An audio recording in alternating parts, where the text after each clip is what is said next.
Salut à tous, c'est Sam the Bonnetman et bienvenue sur cette vidéo. C'est la review de WWE Battleground. Nous sommes lundi midi et oui, WWE Battleground, ça s'est terminé ce matin à 5h en France. J'ai dormi à peu près 3h15, ce qui fait que je suis un petit peu fatigué. Je risque de faire des erreurs d'élocution et de programmation dans mes mots. Mais je vais quand même vous donner les résultats. Alors, je préfère vous prévenir tout de suite, j'ai eu quelques petites galères techniques pour choper un lien, parce que comme vous le savez, peut-être avant je regardais tous les pay-per-views sur le site de la WWE, donc je les achetais pour être sûr d'avoir une bonne connexion, d'avoir une bonne qualité d'image et pas de bug, quoi, parce qu'en général ils faisaient ça assez proprement. Et à cause d'e-network qui pose des problèmes, j'ai pas pu continuer de cette manière-là. Donc du coup, je suis obligé de passer par d'autres sites pour le regarder un petit peu pas en loose day, mais normalement, c'est pas censé être légal. Mais bref, on s'en fout. L'essentiel, c'est que j'arrive à vous donner les résultats, puis aussi à me divertir moi aussi. Donc voilà. Où est-ce que je voulais en revenir? Oui, j'ai eu quelques petites galères parce que les sites sont pas toujours bien fiables. Ils sont assez fliqués par la WWE qui essaye de regarder à droite à gauche pour en supprimer quelques-uns au fur et à mesure. Mais bon, voilà, il y a toujours moyen de se procurer le show. J'ai réussi, je l'ai déjà eu en russe, je l'ai eu en portugais aussi. J'ai fini par l'avoir en anglais, c'était plutôt cool. Bref, voilà, j'ai réussi à regarder le show et donc je vais vous donner tout de suite, sans plus attendre, les résultats. Et j'ai attaqué avec le kick-off. Et oui, je l'ai regardé. Maintenant, j'ai pris l'habitude de ne pas dormir avant le show. C'est-à-dire comme ça, je suis sûr de ne pas tomber de sommeil pendant le show. Parce que ça a déjà failli m'arriver. Donc du coup là, donc j'ai attaqué à 1h30. Le kick-off venait de commencer. Donc comme la dernière fois, Money in the Bank, il y avait Renee Young qui était la présentatrice. Avec Booker T, Alex Riley et Christian.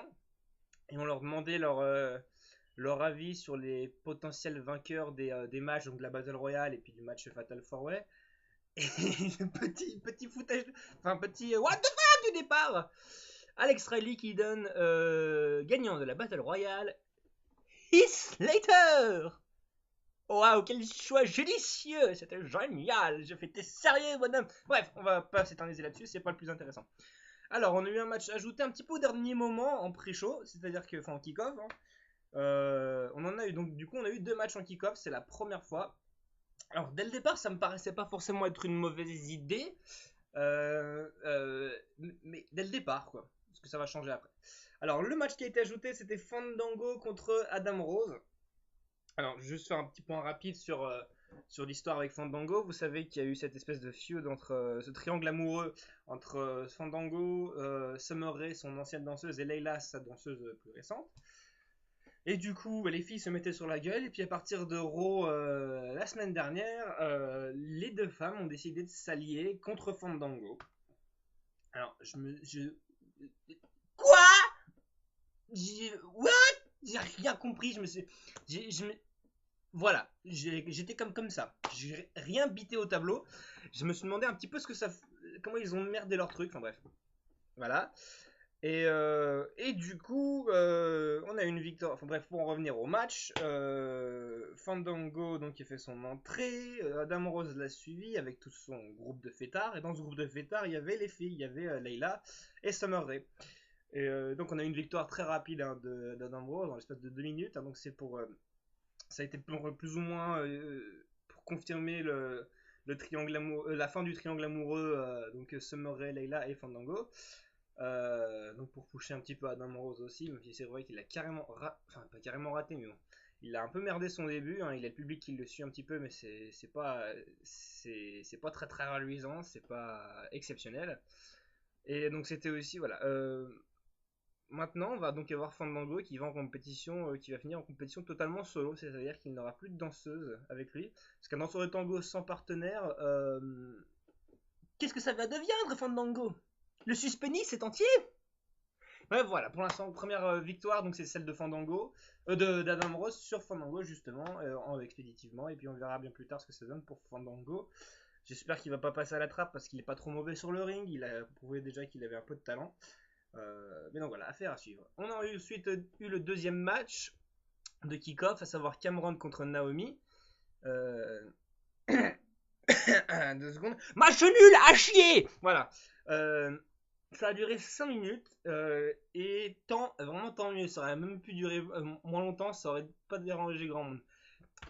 Cameron ne sait vraiment rien faire. En fait, j'ai trouvé qu'elle avait un petit peu progressé, mais alors là, elle a régressé. Je sais pas qu'est-ce qu'ils ont foutu, si c'était le stress de se retrouver l'une contre l'autre en un contre un pour la première fois devant le public. J'en ai aucune idée. C'était assez pathétique à regarder. Hein. Naomi a pas fait grand chose non plus, pourtant elle est bien meilleure sur le ring que Cameron. Voilà, le match était vraiment pas digne de Battleground, ni de Raw, ni de SmackDown. À la limite, de Main Event, quoi. On aurait pu le voir à Main Event, mais je sais pas si vous voyez le level, quoi. Ça a vraiment pas la place d'être en pay-per-view. Donc c'est en plus une victoire. Non, en plus une victoire merdique de Cameron. Enfin, merdique. Sur un roll-up, hein, ce qu'on appelle un tombé volé. Hein, donc voilà, tout ça, une victoire à la con. Donc cette feud qui a commencé il y a quelques semaines, conclue par un match dégueu, un match en pay-per-view, mais c'est un putain d'éclair de génie de la part de la WWE. Voilà, c'est tout ce que j'ai à dire. Victoire merdique de Cameron. Alors, globalement, le kick-off était vraiment nul hein, en fait au final quand on regarde.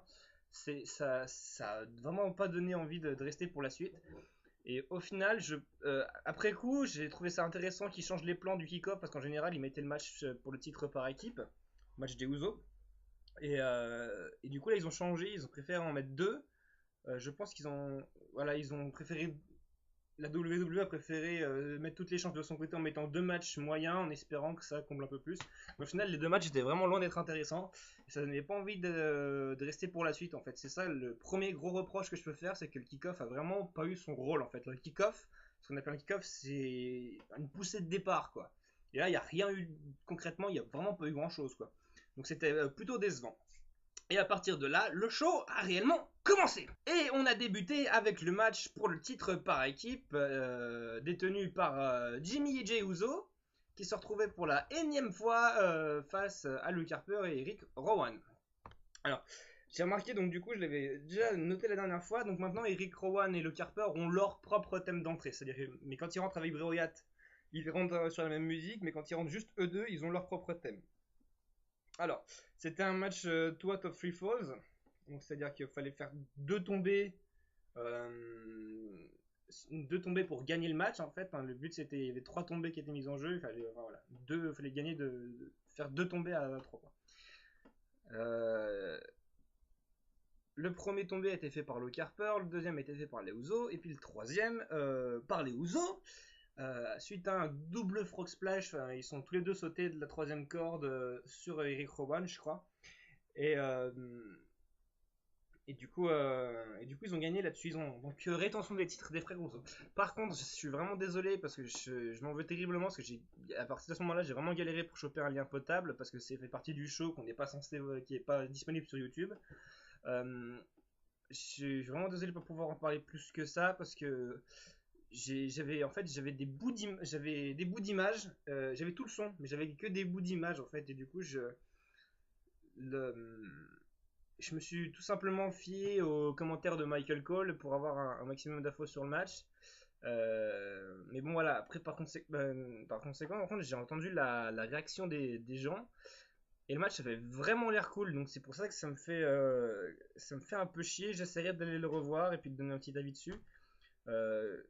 Mais en tout cas, le public était vraiment à fond dedans et ça donnait vraiment envie. Rien qu'au son, ça donnait vraiment envie. Donc ça m'a fait gravement chier d'avoir raté ce match-là. Mais bon, victoire des Usos. Alors maintenant pour eux, ce qui serait bien, c'est qu'ils passent à autre chose parce que ça fait des mois qu'on nous rabâche les matchs avec la Wyatt Family. Ce serait temps que ça change. Et donc ça va marquer un petit tournant déjà, et c'est pas plus mal qu'on voit quelque chose de nouveau à becter pour les frères Rousseau. On a ensuite eu droit au match pour le titre des Divas. Alors je reviens très rapidement à ce qui s'est passé dernièrement à Raw. Le lendemain de Money in the Bank, AJ Lee est revenu de son congé, a demandé un rematch à Paige, rematch qu'elle a obtenu, et AJ Lee a donc récupéré son titre des Divas. Et elle le remet en jeu face à Paige à Battleground. Et du coup, les deux catcheuses sont entrées, elles se sont serrées la main sur le ring avant que le match démarre. Alors, le match était bon, hein, c'était plutôt pas mal. On a vraiment senti qu'elles ont travaillé, qu'elles avaient envie de faire quelque chose de bien. Il y avait de l'envie, il y avait voilà, il y avait du boulot derrière. On sentait qu'il y avait du niveau sur le ring, mais voilà, ça manquait un petit peu de propreté dans l'exécution. Par moment, c'était un peu comme ça. On a eu deux trois botches en fait, et je pense que ça a beaucoup entaché le match aussi. Alors je le rappelle pour ceux qui ne le savent pas, une botch, c'est quand une prise est ratée de manière assez visible pour que tout le monde la voit, quoi. Donc vous allez voir, si jamais vous reverrez le show, vous comprendrez de quoi je parle. On a eu un sunset, un, 2, 3, un sunset flip de Page sur AJ qui a été foiré, un spear au travers des cordes qui a été foiré. Donc voilà, mais c'est juste des petits trucs comme ça. Mais c'est dommage, quoi. C'est vraiment le truc qui se voit au milieu du match, quoi, qui fait que tu peux passer d'un match super à un match moyen en fait, mais juste en deux petites erreurs d'inattention, quoi. Et c'est dommage parce qu'il y avait eu du boulot derrière. Et ça a été un petit peu gâché par ces deux petites merdouilles. Alors le match s'est terminé. Comment ça s'est terminé? Bah, AJ Lee a fini par poser sa prise de soumission. Donc le Black Widow, elle a été contrée. Paige a fait son finisher à elle, de Paige Turner, qui a été compté à 2. C'est-à-dire qu'elle a fait le tomber après. Et tomber en général, après un finisher, ça va jusqu'à 3. Là, ça allait que jusqu'à 2. Et AJ Lee qui s'est relevé pour poster. Oui, elle avait posté une lettre, normale. En plein pay-per-view, on poste toujours des lettres, hein. Non, elle s'est relevée pour porter son Shining Wizard, donc un méga coup de genou dans la trogne à Paige, et c'est ce qui lui a fait gagner. Paige quitte le ring à moitié en pleurant, en machin, en chouinant, on va dire, mais en applaudissant. Et, euh, donc voilà, rétention des titres pour AJ. Euh, je vois cette histoire entre Paige et AJ Lee continuer un petit peu. Parce que je vois, ça manque des pièces du puzzle. On voit que cette amitié est faux cul. Les Américains, ils appellent ça les frenemies. C'est une contraction de friend et enemies, hein.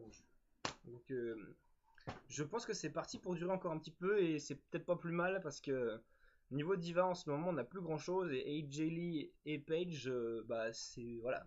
Ils ont pris les têtes de liste et les meilleurs sur le ring. Mais c'est plutôt une bonne idée du coup. Donc bah voilà, j'en ai terminé avec ce match-là. Victoire et rétention du titre de AJ Lee. Juste après ce match-là, on a eu une promo pour le prochain pay-per-view, à savoir SummerSlam. Donc qui aura lieu comme chaque année à Los Angeles, hein. Donc celui ce sera le 17 août, j'en reparlerai un petit peu plus tard. On a eu un segment backstage entre Kane et Randy Orton en disant Kane comment Randy Orton en essayant plus ou moins de créer une association avec Kane en s'excusant de ce qui s'est passé à Raw parce qu'il l'a agressé, enfin ils ont fini par se mettre sur la tronche et enfin voilà un petit segment attention, comment on pourrait dire ça. Je vais pas m'interniser un petit peu plus là-dessus, ça sert à rien. Donc j'en parlerai directement pour le main event. Juste après ça, on a eu Rusev contre Jack Swagger et j'attendais beaucoup ce match-là parce que j'étais littéralement moitié mort de rire et excité de voir Jack Swagger effectuer un face turn, quelque chose de complètement inédit mais qui a été fait de bien belle manière. Pour le match, donc Rusev arrive avec son drapeau américain. On a eu un discours pro-russe de Lana et puis mais voilà, mais c'était enfin début de match de Rusev classique, quoi. On a eu des chants with the people, c'était assez rigolo, tu vois, dès que mais c'est ça en fait, c'est là où la WWE a été intelligente, c'est que les Américains, dès qu'on touche à leur patrie, c'est celui qui défendra les États-Unis qui deviendra tout de suite un héros, hein. Donc dès qu'on a des chants USA, c'est pour ça que Jim Duggan est toujours autant soutenu. Et c'est là où c'est là où c'était intelligent de faire un face turn à Jack Swagger. Euh, donc voilà, c'est plutôt une bonne idée. Et d'ailleurs, je pense que pour Jack Swagger, il n'y avait pas vraiment d'autres moyens d'y parvenir. On a eu un bon match, on a vu un Rousseff qui a galéré, comme face à Biggie à Money in the Bank. Mais c'est lui qui a gagné, c'est Rousseff qui a gagné, mais alors par des comptes à l'extérieur. Alors, comment ça s'est passé? On a eu le Patriot Lock, donc ce qu'on appelait, où Jack Swagger maintient la cheville de son adversaire c'est une prise de soumission, quoi. Il l'a fait sur le ring, il a fini par la faire en dehors du ring. Rusev l'a contré, ce qui a envoyé de manière très grossière, hein, ça se voit que Jack Swagger s'est laissé emporter. Donc dans le poteau de ring, ce qui l'a rendu complètement KO. Rusev est remonté sur le ring et donc victoire par décompte à l'extérieur, ce qui du coup Jack Swagger était resté en dehors du ring et n'a pas pu rentrer au compte de 10 de l'arbitre. Du coup, bah, au final, c'était plutôt bien pensé de faire cette manière-là parce que du coup, j'avais même donné, pesé un petit peu le pour et le contre, voir de chaque côté comment ça se serait passé si l'un ou l'autre avait gagné. Et au final, la WWE a réussi à jouer sur les deux tableaux, c'est-à-dire qu'ils ont permis à Rusev de le faire continuer sur sa série d'invincibilité et en même temps, le tout sans niquer le face turn de Jack Swagger parce que bon, perdre par des comptes à l'extérieur, c'est moins grave que de perdre par tomber ou enfin voilà. C'est une victoire plus facile du coup, donc ça c'était assez intelligent de le faire de cette manière-là. Bon après en soi je pense pas que je pense pas que ce soit une bonne idée en pay-per-view, ça va laisser un petit peu tout le monde sur sa faim. Euh, mais donc bah, tout simplement voilà, on va s'arrêter là sur ce match-là.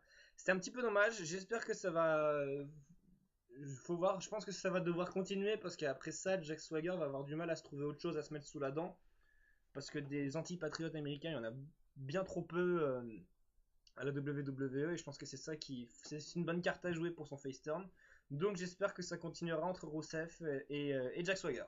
Juste après ça, on a eu un petit segment backstage de Goldust et Stardust. Alors on les a fréquemment à Raw, ça arrive de temps en temps aussi.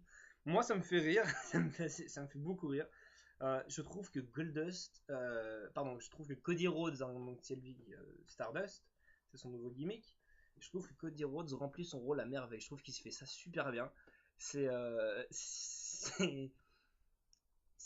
va vachement bien ensemble. Il y a un truc, je sais pas ce que ça va donner pour plus tard. Bon là, ils ont que des segments backstage, ils catchent plus trop sur le ring. Je sais pas trop pourquoi. On va voir. Pourquoi pas une chasse pour le titre par équipe, j'en ai aucune idée. Mais c'est vrai que ça me fait toujours le sourire parce que c'est assez rigolo et je trouve que voilà, Cody Rhodes remplit vachement bien son rôle, il le fait très bien. Euh, Bref, trêve de plaisanterie, on va attaquer ensuite le match suivant, à savoir Seth Rollins contre Dean Ambrose. Alors, Seth Rollins a été attaqué par Dean Ambrose en plein milieu du kick-off pendant une interview je crois que c'est Tom Phillips qui s'appelle. Et du coup, Dean Ambrose a fini par être éjecté du building par la sécurité. Ça a été tweeté par Triple H que Dean Ambrose ne reviendrait pas sur le ring. Donc Seth Rollins débarque sur le ring et demande à être déclaré vainqueur par forfait. Et du coup, bah, il est déclaré vainqueur par forfait.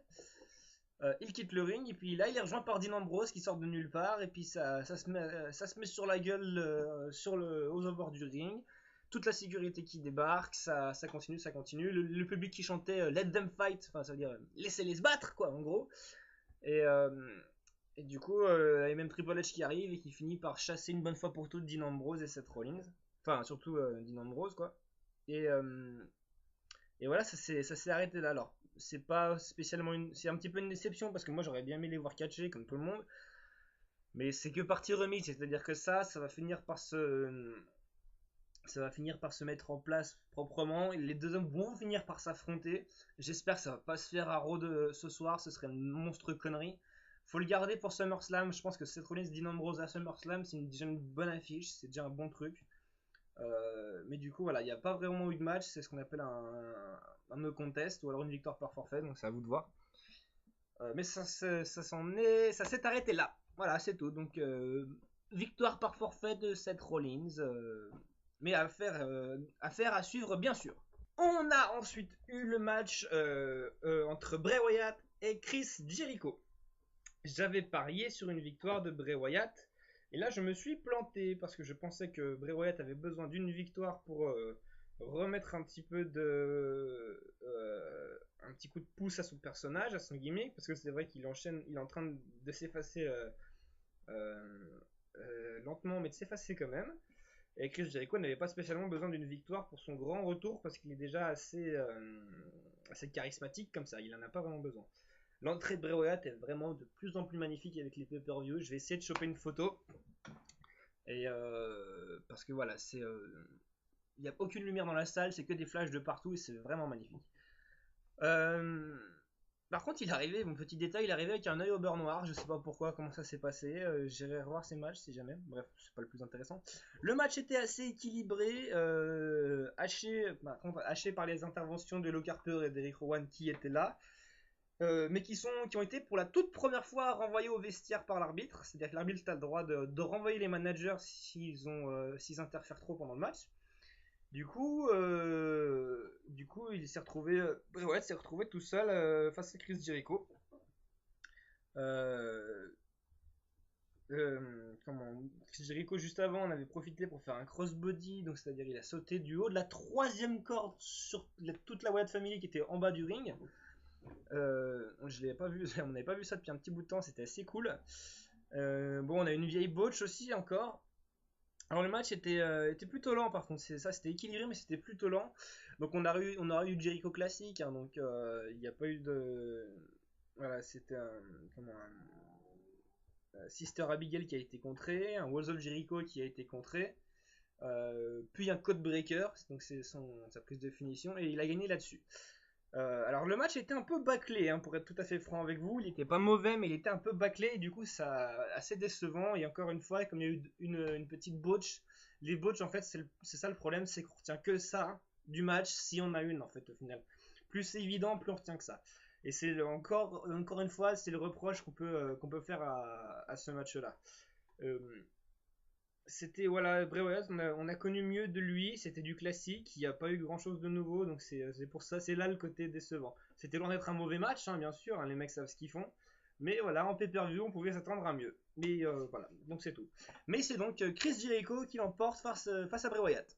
On a eu un deuxième segment backstage où on voit Seth Rollins avec sa mallette et ses bagages qui sort de l'arène, donc escorté par la sécurité. Il renvoie la sécurité et se met à flipper un petit peu tout seul dans le parking. Et là, d'un seul coup, on voit Dean Ambrose qui s'était planqué dans le coffre d'une voiture, qui sort et qui l'agresse. Et puis les hommes se mettent à se foutre un peu sur la gueule avant que Seth Rollins ne finisse par s'enfuir dans sa voiture. Euh, du coup, voyant Seth Rollins s'en aller, c'était un petit peu dommage de le faire comme ça parce que d'un autre côté, ça a ruiné, ça a ruiné nos chances de voir Seth Rollins débarquer et d'empiler sa mallette pour le titre WWE poids lourd. Mais bon, c'est pas grave, ça enchaîner directement avec la Battle Royale. Alors, la Battle Royale, alors je descends parce que là, je descends dans mon machin, j'ai pris pas mal de notes pour ce match-là. Alors, what the fucking fuck. Faut que je vous trouve une photo de Damien Sandow, quoi. Damien Sandow est arrivé euh, attends, de haut en bas, un bob, des lunettes de vue dégueulasses, de la crème sur le pif, euh, un Marcel blanc, un Bermuda bleu marine avec des fleurs, des chaussettes jusqu'aux genoux et des tongs. What? Voilà, c'est rigolo. Il est dans son trip carnaval, Damien Sando, il s'éclate, c'est très bien, c'est très bien. C'est un peu bizarre. Euh, mais voilà, un truc qu'on n'avait pas eu lors des dernières Battle Royale, c'est-à-dire qu'on a vu l'entrée de chacun des catcheurs avec leur thème d'entrée. Bon, l'entrée a pas duré jusqu'à la fin, sinon ça aurait pris des journées. Euh, et à la fin des entrées, t'as Bad Barrett qui arrive, très bonne surprise, ça m'avait fait plaisir moi de le revoir. Et pour faire court, il a fait un petit discours en disant qu'il se trouvera sur la route du futur champion pour récupérer son titre et voilà. On n'a pas eu de Rob Van Damme. Par contre, il était annoncé pendant le match et il n'était pas là. Alors je ne sais pas pourquoi. Et j'ai pas, au moment où je vous parle, j'ai pas pris le temps de vérifier. J'essaierai d'aller voir pendant le montage ce qu'il en est advenu de Rob Van Damme. On n'a pas eu de Fandango ni d'Adam Rose non plus, mais ça c'est normal parce qu'ils ont eu leur match en pré-show. Donc ils ont eu leur moment, donc ils n'avaient pas forcément besoin d'être là. Kofi Kingston qui a fait son acrobate comme à chaque fois en Battle Royale, Royal Rumble, c'est toujours son truc. Il s'est accroché à Cesaro qui était à l'extérieur qui était sur le tablier. Donc c'est la partie du ring qui est de l'autre côté des cordes. Euh, donc il a réussi à s'en sortir. Plus tard, il se fait éjecter et il atterrit sur les épaules de Biggie, son pote, qui venait juste de se faire éliminer. Et là, il y a Cesaro qui le prend en souplesse, il l'attrape sur les épaules de Biggie, il attrape Kofi Kingston et il le ramène directement sur le ring. Enfin voilà, ça, je parle un petit peu que de ça parce que c'est vraiment les trucs qui me retiennent parce que chaque fois Kofi Kingston fait toujours quelque chose de spectaculaire. Et Cesaro aussi, hein, faut dire quand il fait des souplesses comme ça. on sent qu'il bataille, mais il a une puissance, ce mec, c'est incroyable, c'est vraiment incroyable. On a une fin de match assez folle entre Dolph Ziggler et Sheamus, mais qui sera malheureusement niqué par encore deux botches en l'espace de 10 secondes. Donc à cause de deux botches de Sheamus et de Dolph Ziggler, les éditeurs de Botchamania vont vraiment pouvoir s'éclater, ils vont pouvoir puiser dans ce pay-per-view pour leur prochaine vidéo, ça va être rigolo. Dolph Ziggler qui finit par éliminer Sheamus, et puis d'un seul coup, le Miz qui débarque. Alors en fait, le Miz a passé les 2 tiers du match en dehors du ring, c'est-à-dire qu'il s'est fait éjecter, donc il s'est éjecté du ring, mais il est passé entre les cordes en fait. Il n'est pas passé par-dessus la 3ème corde. Du coup, quand on passe entre les cordes ou en dessous, et qu'on sort du ring, on n'est pas éliminé. Donc du coup, lui s'est planqué, et puis il est arrivé par derrière pour éliminer Dolph Ziggler au dernier moment, et ce qui lui a donné la victoire finale. Il s'est fait oublier pendant tout le long du match, et c'est comme ça qu'il a gagné. Donc une victoire du Miz, c'est typique, hein, presque en trichant et en entubant tout le monde. Même moi j'avais oublié qu'il était là, vous voyez, donc voilà. Je pense pour ce qui concerne en ce qui concerne le Miz, qu'il y a quelques participants qui vont venir réclamer un match pour le titre, et qui vont venir se plaindre par rapport à ce qui s'est passé. Peut-être Ziggler, sinon je sais pas qui d'autre pourra venir, mais pour l'instant je ne vois que ça pour le Miz, fraîchement revenu, et voilà, donc tout nouveau champion intercontinental. Et on en arrive au main event, le Fatal 4-Way pour le titre WWE et le titre poids lourd. Les titres sont donc détenus par John Cena, qui affronte Randy Orton, Kane et Roman Reigns. J'avais parié sur une rétention des titres de John Cena. Alors, en début de match, on a eu Kane et Randy Orton qui font une petite collaboration. Enfin, c'est-à-dire que c'est surtout Kane qui empêche Randy Orton de trop être mal en point. Il est là pour le défendre et pour qu'il lui arrive rien, quoi, tout simplement. Et ils travaillent ensemble, soit sur John Cena, soit sur Roman Reigns. Quand je dis travail, c'est qu'il tabasse. Hein, ça s'appelle du travail parce que c'est un travail quand même, c'est du catch. Donc cette collaboration durera jusqu'à ce que Kane tente un tombé, ce qui met Randy Orton dans la totale incompréhension, et les hommes s'engueulent et puis finissent par se mettre sur la tronche, et là c'est vraiment chacun pour soi. John Cena et Roman Reigns se sont par deux fois retrouvés face à face sur le ring pour faire monter la tension et faire genre qu'ils allaient se mettre sur la tronche, et à chaque fois ils étaient c'était empêché par l'intervention donc de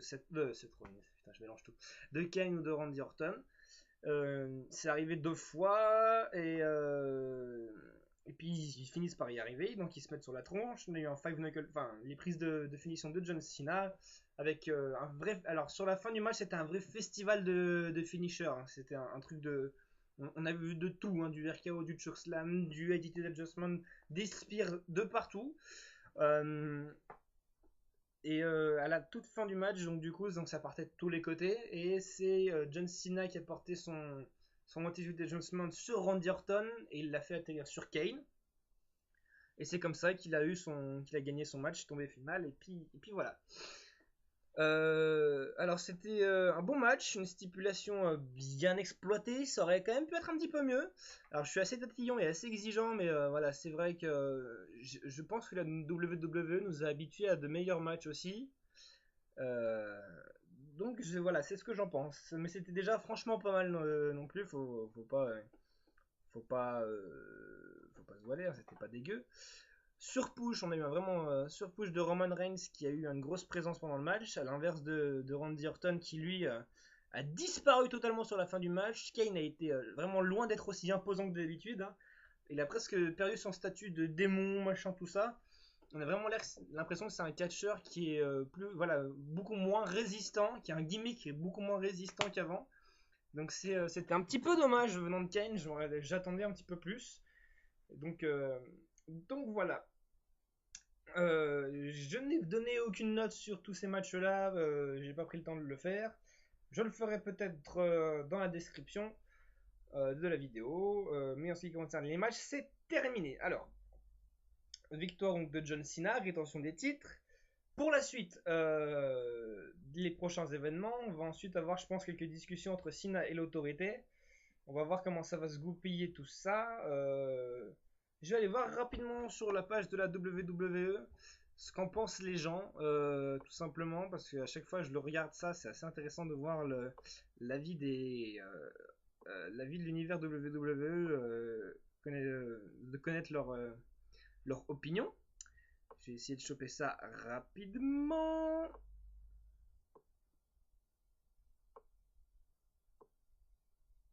Voilà, on y arrive. On est à 6500 personnes qui ont liké contre 2700.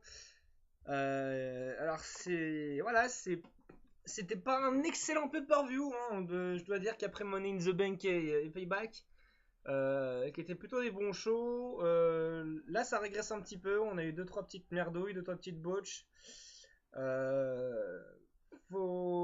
Faudrait que, je sais pas, je pense pas que ce soit les feuds ou les storylines qui soient pas intéressantes. C'est juste que voilà, c'est simplement le niveau des matchs, c'est l'enthousiasme des gens, ça fonctionne. Il y a un truc qui fonctionne pas là-dedans, et donc je pense que ça vient des catcheurs et pas de leur storyline. Tout simplement. Donc voilà, j'en ai terminé pour WWE Battleground. On se retrouvera dans un petit mois pour mes prédictions pour le prochain pay-per-view qui aura lieu donc à Los Angeles, à savoir SummerSlam. Alors, je ferai la vidéo de prédiction. Je ne sais vraiment pas là du coup si je pourrais voir le pay-per-view. C'est pas sûr du tout parce que je serai peut-être en vacances. Et du coup, je sais pas si j'aurai accès toujours à internet. Je tâcherai d'y arriver. Mais je vous promets déjà de faire une vidéo de prédiction. Et puis bah voilà. C'en est terminé de cette vidéo. J'espère que vous avez apprécié toutes mes conneries, que vous avez apprécié le show. Et si vous avez des questions à me poser, n'hésitez pas. Je suis sur Facebook. Je suis disponible partout. Et ça me fera très plaisir de parler de catch avec vous et de discuter tout ça. Et donc, et ben voilà, ça est terminé. Je vous souhaite à tous une bonne journée, une bonne bourre, une bonne bière, des bonnes vacances. Et puis, Sex on the Beach. Et puis voilà. Et moi, je vous dis à tout plus et à dans un mois.